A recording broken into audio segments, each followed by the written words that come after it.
आइए सुनते हैं डोगरी जम्मू लोक कथा। पहाड़ी राजा की बेटी। कुछ समय पहले एक राजा और रानी रमणीय पर्वतीय क्षेत्र में रहते थे। उनकी बेटी यानी राजकुमारी बहुत ही सुंदर थी। जब उसका जन्म हुआ था तब माता पिता ने उसका भविष्य जानने के लिए राज्य ज्योतिषी से सलाह ली थी। राज्य ज्योतिषी ने बताया था कि राजकुमारी भाग्यशाली हैं, और ऐसा हुआ भी। जब वह युवा होने लगी तो बहुत ही सुंदर दिखने लगी। जब वह अपने होठ खोलती तो उसके अधरों से मोती गिरते, और जब चलती तो उसके पैरों के दोनों तरफ बहुमूल्य रत्न बिखरने लगते। इतने कि उसके युवा होने तक उसका पिता उस क्षेत्र का सबसे धनवान और संपन्न राजा बन गया। राजकुमारी का एक और विशेष गुण यह था कि वह सोने की एक माला धारण किए रहती थी, जो जन्म से ही उसके गले में थी। जब उसके बारे में माता पिता ने राज्य ज्योतिषी से पूछा था तो उन्होंने बताया था, यही माला इसका जीवन है। इस हार को इसके गले से कभी न उतारना और इसकी रक्षा करना। इसलिए रानी ने बेटी को बताया था कि इस हार को कभी न उतारे और सदा ही गले में पहने रखे। राजकुमारी के युवा होने पर उसके 16 जन्मदिन पर राजा ने उसके लिए सोने की चप्पलें उपहार में दी। राजकुमारी ने पिता को धन्यवाद दिया और अपनी सेविकाओं के साथ वही चप्पल पहनकर अब वह पहाड़ों में चहलकदमी करने लगती। इससे उसके नाजुक पैरों की सुंदरता और भी बढ़ जाती।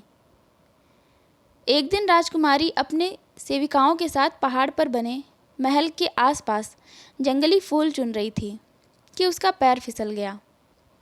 उसके एक पैर की चप्पल बहुत नीचे खड़ी ढलान से नीचे गिर गई। राजकुमारी ने अपनी परिचारकों को ढूंढने के लिए कहा। कुछ समय बाद वे लौटे, मगर उनको वह सोने की चप्पल न मिल पाई। जब राजा को यह सूचना मिली तो उन्होंने घोषणा की कि जो भी इस चप्पल को ढूंढ कर लाएगा उसे अच्छा खासा इनाम मिलेगा। राजकुमारी के एक पैर की चप्पल ढूंढने की बहुत कोशिश हुई, मगर कोई न ढूंढ पाया। कुछ समय बाद समतल प्रदेश का एक युवा राजकुमार उन पहाड़ों से गुजर रहा था कि उसे जंगल के बीच राजकुमारी की वह चमकती हुई चप्पल मिल गई। उसने यह चप्पल उठाई और अपने महल में पहुंचकर अपनी माँ को दिखाई। माँ ने कहा, बेटे, यह अवश्य ही किसी सुंदर राजकुमारी की चप्पल है। यदि यह चप्पल इतनी सुंदर है तो वह कितनी सुंदर होगी। उन्होंने सभी दिशाओं में अपने दूत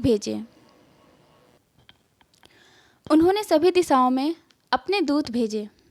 वे पता लगाएं कि यह खोई हुई चप्पल किसकी होगी। कई दिनों तक कहीं से कोई सूचना प्राप्त न हुई, लेकिन कुछ दिनों बाद राजा के दरबार में कुछ यात्रियों ने सूचना दी कि बहुत दूर के एक पहाड़ी प्रदेश में एक राजा रहते हैं, जिनकी बेटी को एक सोने की चप्पल थी, वह गिर गई थी। राजा रानी और कुछ सलाहकारों ने कहा कि यह चप्पल निश्चित ही राजा की बेटी की है। रानी ने अपने बेटे से कहा, बेटा, अब तो यह निश्चित है कि यह सोने की चप्पल दूर के उस पहाड़ी राजा की पुत्री की है। इसलिए तुम उसके महल तक यह चप्पल लेकर जाओ। यदि वह तुम्हें सोना चांदी या धन इनाम के तौर पर दें तो स्वीकार मत करना, बल्कि उनकी बेटी का हाथ मांगना। राजकुमार ने वैसा ही किया जैसा उसकी माता ने कहा। कई दिनों की बहुत लंबी यात्रा तय करने के बाद वह पहाड़ी क्षेत्र के डुग्गर प्रदेश पहुंचा। वह राजा से मिला और कहा, मुझे आपकी बेटी की यह चप्पल मिल गई है, वही लौटाने आया हूँ। राजा प्रसन्न हुए और पूछा, आपको क्या इनाम चाहिए? मैं आपको घोड़े दूँ, चांदी दूँ, सोना दूँ, क्या दूँ? मुझे इनमें से कुछ भी नहीं चाहिए। मैं मैदानी क्षेत्र से आया हूँ। यहाँ से दूर एक समतल प्रदेश के राजा मेरे पिता हैं। मैं उन्हीं का पुत्र हूँ। मैं कुछ महीनों पहले यात्रा कर रहा था और जब इस सुंदर पहाड़ी क्षेत्र में आया तो यह चप्पल मिली। मैं बहुत लंबी यात्रा करके दोबारा यहाँ पर खोई हुई चीज़ लौटाने आया हूँ। आप मुझे घोड़े इत्यादि देंगे तो मैं वह स्वीकार नहीं करूँगा, परंतु यदि आप मान जाएं तो मैं आपकी पुत्री का हाथ मांगना चाहूँगा। यदि आप मेरा उसके साथ विवाह करने की अनुमति दें तो वह मेरे लिए सबसे बड़ा उपहार होगा। यह मेरे हाथ में नहीं है। मैंने प्रतिज्ञा ली है कि मैं अपनी पुत्री का विवाह उसकी मर्जी के खिलाफ नहीं करूँगा। यदि उसे कोई आपत्ति न हो और वह आपको पसंद करे तो मुझे भी कोई आपत्ति नहीं होगी। जब राजकुमार पहाड़ी पर बने महल के अंदर आ रहा था तब राजकुमारी ने उसे देखा था। वह पिता के पास गई और जब उसने देखा कि उसकी खोई हुई चप्पल भी मिल गई और राजकुमार वही लौटाने आया था तो उसने शादी के लिए हाँ कर दी। दोनों का विवाह बहुत ही धूमधाम से हुआ। कुछ दिनों बाद राजकुमार ने राजा से कहा कि अब वह अपनी पत्नी के साथ अपने प्रदेश में वापस जाना चाहेगा। राजा और रानी ने उसे अनुमति दे दी और राजा ने कहा, यह हमारी आँखों का तारा है, इसका ध्यान रखना, और यह जो इसके गले में सोने का हार है इसे कभी न उतरने देना, क्योंकि इसी में इसकी जान है। राजा रानी और दरबारियों ने उन्हें कई उपहारों के साथ धन, हाथी, घोड़े, सोने चांदी के साथ विदा किया। जब समतल प्रदेश के बूढ़े राजा और रानी ने अपने बेटे को एक अति सुंदर बहू के साथ आते हुए देखा तो उसकी खुशी का ठिकाना न रहा। इसी खुशी के माहौल में राजकुमारी अपने पति के साथ रहने लगी, मगर वहाँ एक समस्या यह थी कि राजकुमार का किसी अन्य से पहले ही विवाह हो चुका था, जो एक साधारण सी लड़की थी, और राजा रानी उसे ज़्यादा पसंद नहीं करते थे। पर्वतीय बहू के आने से राजा और रानी बहुत ही प्रसन्न हुए और संतुष्ट भी कि उनके पुत्र को एक अच्छी पत्नी मिल गई है। राजकुमार भी बहुत ही खुशी का अनुभव कर रहा था। पहली पत्नी साधारण रानी नई रानी को देखकर ईर्ष्या करने लगी और नई रानी को अपने से सुंदर और सुलक्षणी पाने के कारण षड्यंत्र रचने लगी। राजकुमार के बूढ़े पिता और माता यह देखकर चिंता में पड़ गए कि पुरानी बहू नई बहू का कोई अहित न कर दे। इसलिए उन्होंने नई बहू को, जिसका नाम सुधा था, अपने पास बुलाया और कहा कि उसे पुरानी बहू से होशियार रहना चाहिए। मगर सुधा ने कहा, वह तो मेरी बहन जैसी ही है, मुझे उससे क्या डर। मैं उसे प्यार करती हूँ, इसलिए वह भी मुझे प्यार करती होगी। राजा रानी सुधा के सद्विचारों को सुनकर और भी प्रसन्न हो गए, मगर वे पुरानी बहू के स्वभाव से परिचित थे। कुछ महीनों तक सब ठीक ठाक चलता रहा, मगर एक दिन अचानक राजकुमार को दूर देश की यात्रा के लिए जाना पड़ा। वह सुधा को साथ नहीं ले जा सकता था, इसलिए उसने अपने माता पिता से कहा कि उसकी पत्नी का ध्यान रखें और देखते रहें कि पुरानी बहू कोई शरारत न करे। राजकुमार के जाने के बाद पहली बहू नई बहू सुधा के कमरे में गई और बोली, हमारे पति छोटे राजा हैं, तो इसलिए दूर देश की यात्रा पर गए हैं। वह तो तुम्हारे पास ही ज़्यादा समय बिताते थे। तुम सुंदर हो और पहाड़ी प्रदेश की राजकुमारी हो। वे तुम्हें बहुत प्यार करते हैं।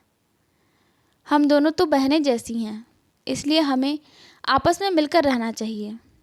मैं तुम्हारे पास आती रहूँगी, तुम भी मेरे पास आती रहना। इस पर सुधा ने कहा कि उसे उससे मिलना अच्छा लगेगा, और वह उससे अपने गहने और कीमती चीज़ें दिखाने लगी जो वह अपने पिता के यहाँ से लाई थी। तभी पुरानी बहू ने कहा, मगर यह क्या, तुम यह सोने की माला सदा ही पहने रहती हो। यह माला मेरी रक्षक है, मेरा जीवन है, इसलिए सोने के दानों से बना यह हार मैं सदा ही पहने रखती हूँ। जब पुरानी बहू ने यह सुना तो वह मन ही मन बहुत प्रसन्न हुई और सोचने लगी कि कैसे इस हार को चुरा ले। स्वयं तो चुरा नहीं सकती, इसलिए अपने कमरे में पहुंचकर उसने अपने विश्वसनीय सेविका को बुलाया और उससे कहा, आज रात तुम किसी भी तरह सुधा के कमरे में चली जाना और उसके गले से उसका हार जो वह सदा पहने रहती है उतारना। फिर उस हार को अपने गले में पहनना। जैसे ही वह हार सुधा के गले से उतरेगा वैसे ही वह प्राणहीन हो जाएगी। सेविका ने अपनी स्वामिनी के आदेश का पालन किया। वह रात को नई बहू के कमरे में गई। जब नई बहू सुधा गहरी नींद में सो रही थी तब उसने उसके गले से वह हार उतारा और अपने गले में डाला। हार के निकल जाने के साथ ही सुधा के शरीर से प्राण भी निकल गए। अगली सुबह बूढ़े राजा और रानी अपनी प्यारी बहू को देखने के लिए उसके कमरे की तरफ गए। उन्होंने देखा, दरवाज़ा खटखटाया मगर किसी ने दरवाज़ा नहीं खोला। फिर उन्होंने अंदर जाकर देखा तो सुधा को लेटे हुए पाया। उसका शरीर ठंडा पड़ गया था। चेहरे का रंग सफ़ेद था, न जीवित न मरी हुई, परंतु बेसुध सी। उन्होंने दरवाजे के बाहर सोए हुए परिचारकों से पूछा कि क्या उन्होंने किसी को यहाँ आते देखा या क्या वह रात को बीमार तो नहीं हो गई थी। उन्होंने कहा, न तो कोई आया था और न ही वह बीमार से दिख रही थी। उन्होंने उसी समय राजवैद्य को बुलाया मगर उसने कहा कि बहू के शरीर में प्राण ही नहीं है, वह मृत है। राजा और रानी अत्यंत दुखी हुए। वे दोनों शोक में डूब गए और उन्होंने राजकुमार के आने तक मृत शरीर को राजमहल के पास ही एक मंडप में रखवा लिया ताकि राजकुमार के आने पर संस्कार आदि करवा सकें। उन्हें अब राजकुमार के आने की प्रतीक्षा थी कि कहीं शरीर सड़ न जाए, परंतु ताज्जुब था कि शरीर में कोई परिवर्तन नहीं हुआ, न किसी प्रकार का क्षय। इसलिए राजा और रानी हर रोज़ मंडप के पास जाते और अपनी प्यारी बहू का शांत चेहरा देख आते। कुछ दिनों बाद राजकुमार लौटा। उसे मंडप के पास ले जाया गया। सुधा का चेहरा वैसे ही सुंदर था जैसे पहले था, होठ भी वैसे ही, चेहरे पर वही लाली। लगता था कि जैसे वह सोई हुई हो।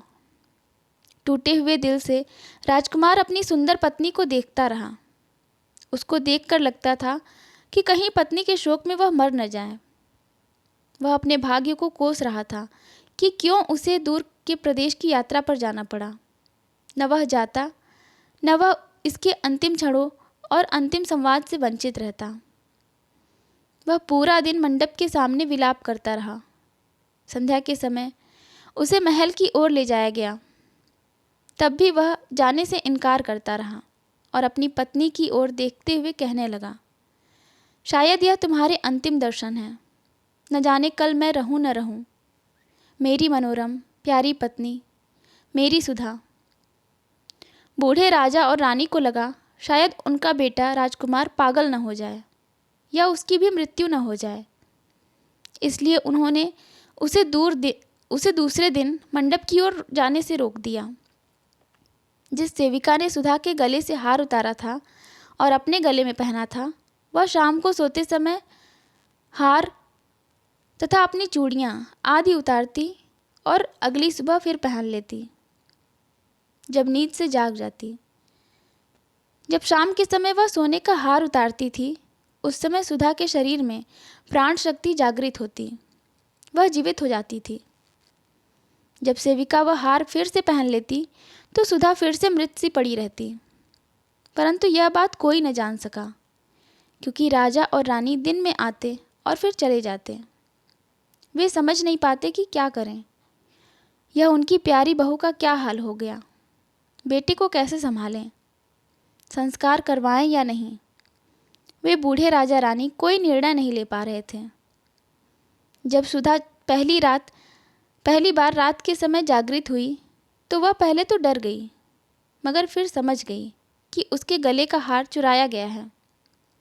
उसने सोचा कि सुबह होते ही वह महल में घुस जाएगी और अपना खोया हुआ हार ढूंढकर पहन लेगी। मगर वह सुबह कभी न आई, क्योंकि सूर्य की पहली किरण फूटते ही सेविका हार पहन लेती थी। सुधा रात को सामने के पोखर से पानी पीती थी और फिर वहीं और फिर अपनी जगह पर लौटकर सुबह का इंतज़ार करती। न कोई भोजन, न कुछ खाने को। परंतु जब वह पोखर की ओर जाती तो चलते समय अपने आप पहले की ही तरह रत्न जवाहर बिखरते। पगलाया सा राजकुमार जब अगले दिन मंडप के पास गया तो उसने मंडप के सामने से पोखर की तरफ कुछ कीमती मड़ियाँ देखीं तो अचंभे में पड़ गया।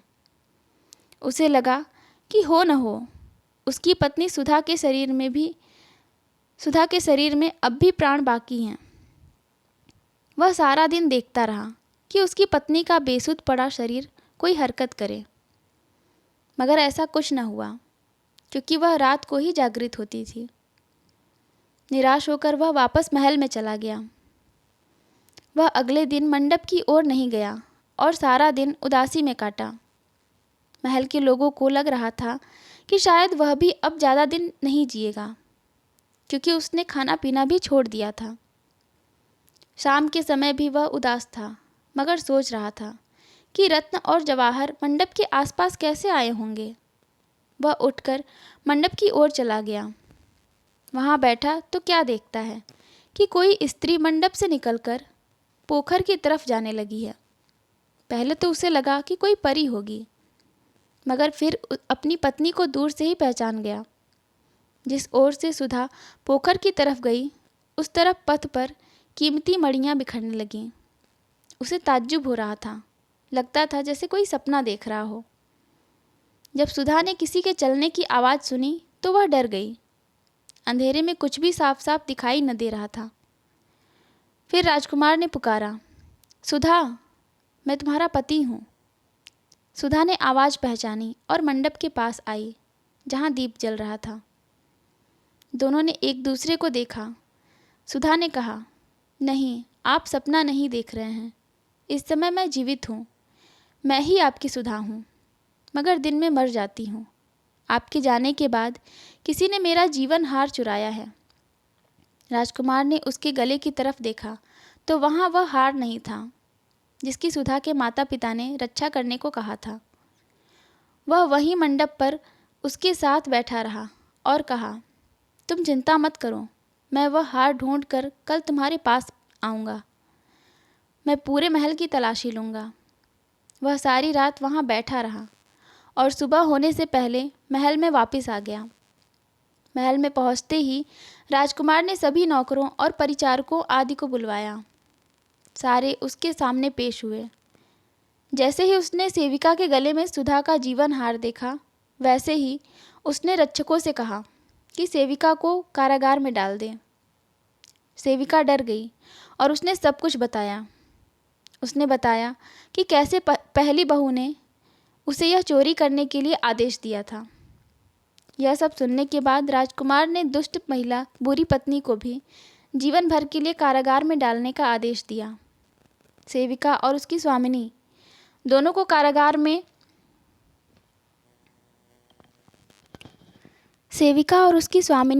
कारागार में भिजवाने के बाद राजकुमार अपने बूढ़े माता पिता के साथ हार लेकर मंडप की ओर गया।